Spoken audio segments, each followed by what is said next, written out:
Hello दोस्तों, आप सभी का स्वागत है समसमाई घटना चक्र के ऑनलाइन प्लेटफॉर्म पर। मैं मोहित आप सभी का हार्दिक स्वागत करता हूं। आज अपने इस वीडियो में बात करेंगे उत्तर प्रदेश करंट अफेयर पर। उत्तर प्रदेश करंट अफेयर नवंबर 2025 में यहां पर चर्चा करेंगे। मैंने आपसे वादा किया था कि इसी हफ्ते सोमवार को ये वीडियो आ जाएगा, लेकिन किसी कारणवश देखा जाए सोमवार को वीडियो आ नहीं पाया था, तो आज ये वीडियो आपके समक्ष आ रहा है। इसमें हम लोग नवंबर 2025 के जितने भी महत्वपूर्ण करंट अफेयर थे, जो हम पहले अपने वीडियो में चर्चा भी कर चुके हैं, यहाँ पर वही करंट अफेयर समाहित किए गए हैं जिनको हम पहले अपने जो डेली करंट अफेयर के वीडियो होते हैं उनमें समाहित करते हैं, संकलित करते हैं।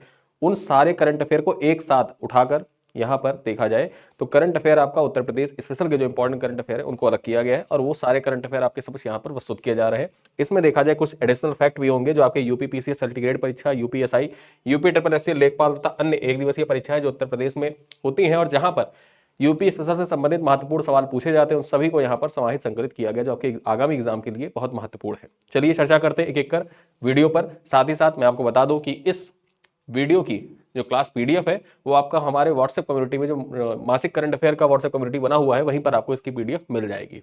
ठीक है, चलिए स्टार्ट करते हैं। सबसे पहली खबर क्या है? पहली खबर है अयोध्या में राम जन्मभूमि मंदिर शिखर ध्वज का यहां पर देखा जाए अनावरण किया गया था। उसके बारे में महत्वपूर्ण जो पॉइंट्स है चर्चा कर लेते हैं। तो 25 नवंबर 2025 को प्रधानमंत्री नरेंद्र मोदी ने अयोध्या में राम जन्मभूमि मंदिर के शिखर पर भगवा ध्वज फहराया था। ठीक है, और यह ध्वजारोहण मंदिर निर्माण के औपचारिक समापन का प्रतीक भी बना था। ठीक है, तो यहां पर जो राम मंदिर निर्माण का औपचारिक समापन था वो भी इसी ध्वजारोहण के दौरान किया गया। 191 फीट ऊंचे शिखर पर फहराया गया इस ध्वज पर श्री राम के तेज का प्रतीक सूर्य प्रदर्शित किया गया है, ओम चिन्ह अंकित किया है, और साथ ही साथ जो कोविदार वृक्ष है, ठीक है, ये वृक्ष जरूर याद रखिएगा, आपकी परीक्षा के लिए यही वृक्ष इंपॉर्टेंट हो जाता है कि राम मंदिर जो ध्वजारोहण कार्यक्रम था उसमें ध्वज पर निम्नलिखित में से कौन कौन सी आकृतियां अंकित है। तो ये 3 आकृति अंकित है।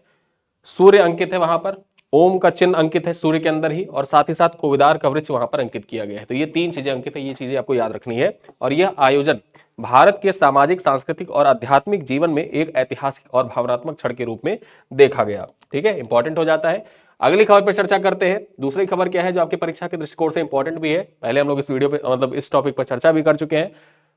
Sounds of Kumbh Grammy award में बेस्ट ग्लोबल म्यूजिकल एल्बम श्रेणी में इसको नामांकित किया गया है। जो साउंड्स ऑफ कुंभ जो है इसको देखा जाए तो ग्रेमी अवार्ड्स में बेस्ट ग्लोबल म्यूजिक एल्बम की श्रेणी में इसको नामांकित किया गया है। चर्चा कर लेते हैं।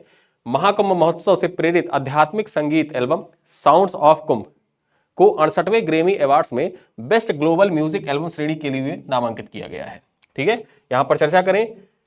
इस संगीत परियोजना की परिकल्पना गायक संगीतकार सिद्धांत भाटिया ने की थी और इसे उत्तर प्रदेश सरकार ने एक सांस्कृतिक पहल के रूप में प्रस्तुत किया था। ठीक है, यह नामांकन भारतीय आध्यात्मिक और सांस्कृतिक संगीत के वैश्विक पहचान को प्रदर्शित करता है। तो इंपॉर्टेंट हो जाता है। यहां पर देखिएगा जो संगीतकार सिद्धांत भाटिया है, इनका नाम आपको याद रखना है। साथ ही साथ ये याद रखना है कि जो साउंड्स ऑफ कुंभ है इसको 68वें ग्रेमी अवार्ड्स में बेस्ट ग्लोबल म्यूजिक एल्बम श्रेणी में नॉमिनेट किया गया है। एल्बम श्रेणी जरूर याद रखिए कौन सी एल्बम श्रेणी में इसको नॉमिनेट किया गया है, तो वो है बेस्ट ग्लोबल म्यूजिक एल्बम श्रेणी। चलिए आगे देखते हैं। मेरठ बिगुल को भौगोलिक संकेतक प्रदान किया गया, जीआई टैग प्रदान किया गया है। जो मेरठ का बिगुल है इसको भौगोलिक संकेतक प्रदान किया गया, जीआई टैग प्रदान किया गया। चर्चा करते हैं। यहां पर देखा जाए सैन्य परेड में उपयोग होने वाले प्रसिद्ध मेरठ बिगुल को भौगोलिक संकेतक प्रदान किया गया है, जीआई टैग प्रदान किया गया है। परीक्षा में पूछ सकता है कि हाल ही में जो सैन्य बिगुल होता है इसको जीआई टैग प्रदान किया गया है, ये उत्तर प्रदेश के किस जिले का जो विशिष्ट संकेतक है या भौगोलिक संकेतक है। ठीक है, तो याद रखिएगा कहां का है, मेरठ का है। और इंपॉर्टेंट इसलिए हो जाता है कि यह केवल संगीत वाद्य यंत्र नहीं है बल्कि भारत की जो सैन्य परंपरा है और इतिहास का भी प्रतीक है। 1857 की क्रांति में जो सैन्य बिगुल इस्तेमाल हुए थे ना, वहां से इसको रिलेट किया जा रहा है। ठीक है, मेरठ से। यहां पर देखें इसकी शुरुआत 19वीं शताब्दी के अंत में मेरठ के जालीकोटी से शुरू हुआ था और 1857 के विद्रोह में भी इसका प्रतीकात्मक भूमिका रही थी। इसी वजह से इंपॉर्टेंट हो जाता है। यहां पर चर्चा करें। आज भी मेरठ में बने ये बिगुल भारतीय सेना के रेजिमेंटों, परेडों और प्रशिक्षण संस्थानों में नियमित रूप से उपयोग किए जाते हैं, जो इसकी ऐतिहासिक, सांस्कृतिक और कारीगरी की महत्ता को प्रदर्शित करते हैं। ठीक, छोटे से होते हैं ये बिगुल, ये कुछ इस प्रकार के होते हैं। ठीक है,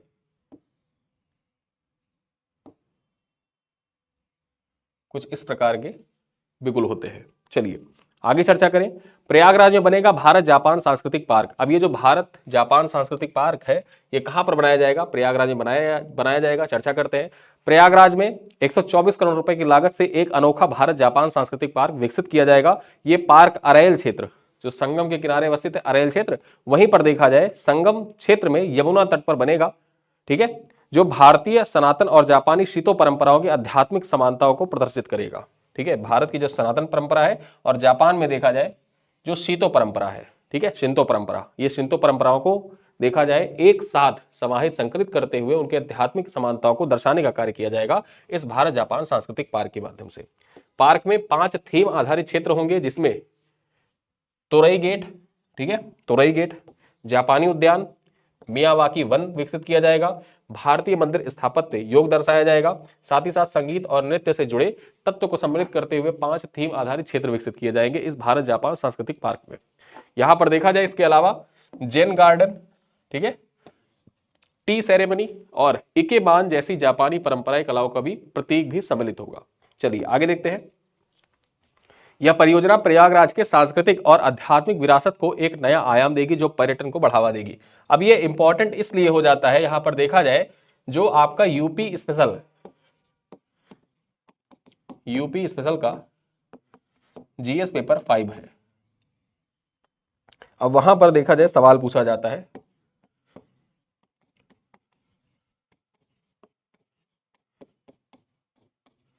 प्रयागराज का सांस्कृतिक महत्व का वर्णन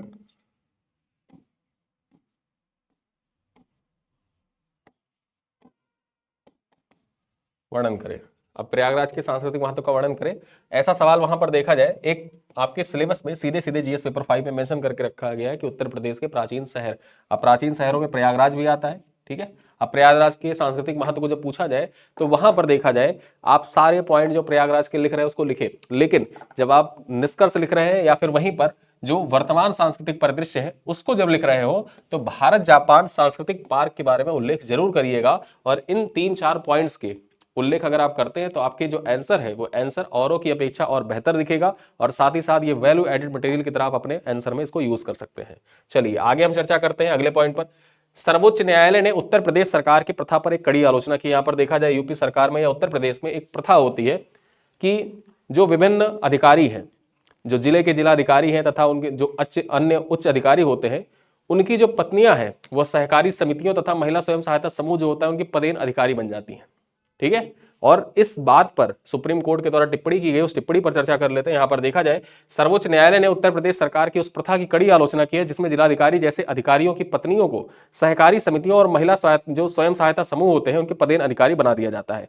कोर्ट ने इसे औपनिवेशिक मानसिकता और लोकतांत्रिक सिद्धांतों के खिलाफ बताया है, यानी कि औपनिवेशिक मानसिकता वाला बताया है तथा लोकतांत्रिक सिद्धांतों के खिलाफ बताया, यानी कि कोई भी ऐसा जो स्वयं सहायता समूह है उस स्वयं सहायता समूह में स्वयं सहायता समूह से जुड़ी हुई जो महिलाएं हैं उन महिलाओं में से ही कोई एक वहां पर अध्यक्षता करे या जो पद है महत्वपूर्ण उस पद पर पदासीन हो, ऐसी परंपरा होनी चाहिए। लोकतांत्रिक तरीके या लोकतांत्रिक सिद्धांत तो यही कहते हैं। लेकिन होता क्या है कि जो प्रमुख सहकारी समितियां बनती हैं या अन्य महिला स्वयं सहायता समूह होते हैं उनमें जो अध्यक्ष का पद होता है वो अक्सर जो बड़े अधिकारी होते हैं उनकी पत्नियां उस पद पर आसीन हो जाती हैं, ठीक है। तो इस मानसिकता की देखा जाए सुप्रीम कोर्ट के द्वारा निंदा की गई है। न्यायालय ने निर्देश दिया है कि राज्य सरकार 2 महीने के भीतर इस व्यवस्था में संशोधन करे और सुनिश्चित करे कि ऐसे सार्वजनिक निकाय के नेतृत्व निर्वाचित सदस्यों के द्वारा किया जाए, ना कि पद के आधार पर नामित व्यक्तियों के द्वारा, ठीक है। तो ये पॉइंट इंपॉर्टेंट हो जाता है और इसके लिए सुप्रीम कोर्ट के द्वारा राज्य सरकार को नोटिस भी दे दी गई है। चलिए आगे चर्चा करते हैं। 2025 विश्व मुक्केबाजी कप फाइनल का आयोजन 2025 विश्व मुक्केबाजी कप फाइनल का आयोजन 16 से 20 नवंबर 2025 तक ग्रेटर नोएडा में शहीद विजय सिंह पथिक स्पोर्ट्स कॉम्प्लेक्स में किया गया। यहां पर देखा जाए यह पहली बार था जब इस प्रतिष्ठित टूर्नामेंट का फाइनल भारत में आयोजित हुआ। इंपॉर्टेंट हो जाता है, पहली बार इसका आयोजन भारत में किया गया और कहां पर आयोजित किया गया, ग्रेटर नोएडा में इसका आयोजन किया गया है।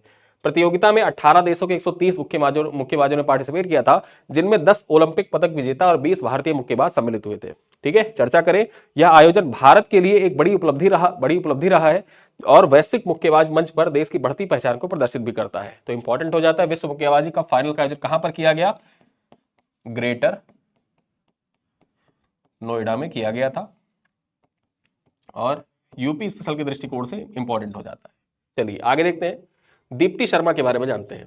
दीप्ति शर्मा बनी वनडे वर्ल्ड कप 2025 में प्लेयर ऑफ द टूर्नामेंट। ठीक है, अब ये दीप्ति शर्मा जो है, इनका संबंध कहां से है? इनका संबंध है आगरा से।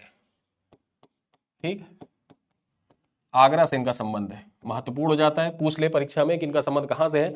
जो प्लेयर ऑफ द टूर्नामेंट बनी थी वनडे वर्ल्ड कप, जो महिलाओं का वनडे वर्ल्ड कप खेला गया और भारत उसमें विजयी रहा था, वहां पर देखे तो इनका संबंध कहां से है? आगरा से है। भारतीय महिला टीम ने वनडे वर्ल्ड कप 2025 में ऐतिहासिक जीत के बाद दीप्ति शर्मा को प्लेयर ऑफ द टूर्नामेंट चुना गया। फाइनल में उन्होंने 58 रन बनाए थे और 5 विकेट लेकर शानदार प्रदर्शन किया था। इस उपलब्धि पर उत्तर प्रदेश सरकार के द्वारा दीप्ति शर्मा को देखा जाए 3 करोड़ रुपए की नगद पुरस्कार भी प्रदान किया गया और साथ ही साथ उप पुलिस अधीक्षक यानी कि डीएसपी का पद यहां पर प्रदान किया गया। ठीक है, दीप्ति शर्मा को। तो इंपॉर्टेंट हो जाते हैं, संबंध किस जिले से? आगरा जिले से है। चलिए आगे देखते हैं, छत्रपति शिवाजी महाराज संग्रहालय जो आगरा में अवस्थित है, इसके बारे में चर्चा करें। यहां पर देखा जाए, उत्तर प्रदेश सरकार के द्वारा आगरा में बनाए जा रहे छत्रपति शिवाजी महाराज संग्रहालय का उद्घाटन जनवरी 2026 में किया जाएगा। इसमें शिवाजी और औरंगजेब के टकराव के विभिन्न चरणों को प्रदर्शित किया जाएगा। ठीक है, संग्रहालय के मुख्य आकर्षण Shivaji and the great epics gallery होगी, जिसमें आगरा किले में शिवाजी के पलायन को 7D तकनीकी के द्वारा प्रदर्शित किया जाएगा। 7D तकनीकी, ऐसी तकनीकी जिसमें आप सीधे सीधे विजुलाइज कर लेंगे कि हाँ ये ऐसी तकनीकी थी जिसके माध्यम से शिवाजी यहां से पलायन कर गए थे। ठीक है, डिजिटल साउंड, लाइट और विजुअल इफेक्ट्स के जरिए जीवंत रूप से इसको प्रदर्शित भी किया जाएगा। साथ ही साथ 1857 में स्वतंत्रता संग्राम पर आधारित जो पायनियर गैलरी है, इसमें रानी लक्ष्मीबाई, नाना साहब और तात्या टोपे की तस्वीरें भी यहां पर प्रदर्शित की जाएंगी। चलिए आगे देखते हैं, सारनाथ में बुद्ध के पवित्र अवशेषों का दर्शन। ठीक है, सारनाथ में बुद्ध के पवित्र अवशेष जो थे, इनके दर्शन के बारे में चर्चा कर लेते हैं। 3 से 5 नवंबर 2025 तक सारनाथ के जो मूलगंध कुटी है, मूलगंध कुटी विहार में भगवान बुद्ध के पवित्र अवशेष श्रद्धालुओं के दर्शन के लिए प्रदर्शित किया गया। यह आयोजन मूलगंध कुटी विहार के 94वीं वर्षगांठ के अवसर पर हुआ था। सारनाथ के विशेष महत्व है, सारनाथ का विशेष महत्व है क्योंकि यहां बुद्ध ने अपना पहला उपदेश दिया था।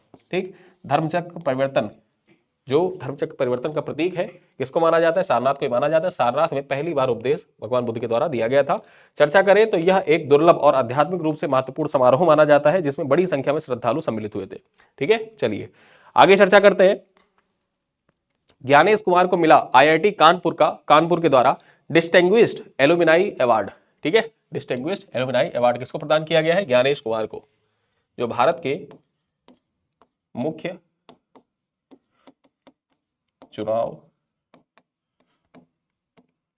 आयुक्त है। ठीक है, यहां पर देखा जाए, मुख्य निर्वाचन आयुक्त ज्ञानेश कुमार को आईआईटी कानपुर के द्वारा डिस्टिंग्विश्ड एलुमनाई अवार्ड से सम्मानित किया गया है। यह पुरस्कार संस्थान के सर्वोच्च पूरा छात्र का सम्मान है, जो 1989 से दिया जा रहा है। ठीक है, 1989 में इस पुरस्कार की स्थापना हुई थी और आईआईटी कानपुर में पढ़े हुए जो पूरा छात्र होते हैं, वो सर्वोच्च पूरा छात्रों को ये पुरस्कार प्रदान किया जाता है। यहां पर चर्चा करें तो ज्ञानेश कुमार ने 1985 में आईआईटी कानपुर से सिविल इंजीनियरिंग में बीटेक किया था। उन्हें यह सम्मान आईआईटी कानपुर के 66वें स्थापना दिवस के अवसर पर प्रदान किया गया।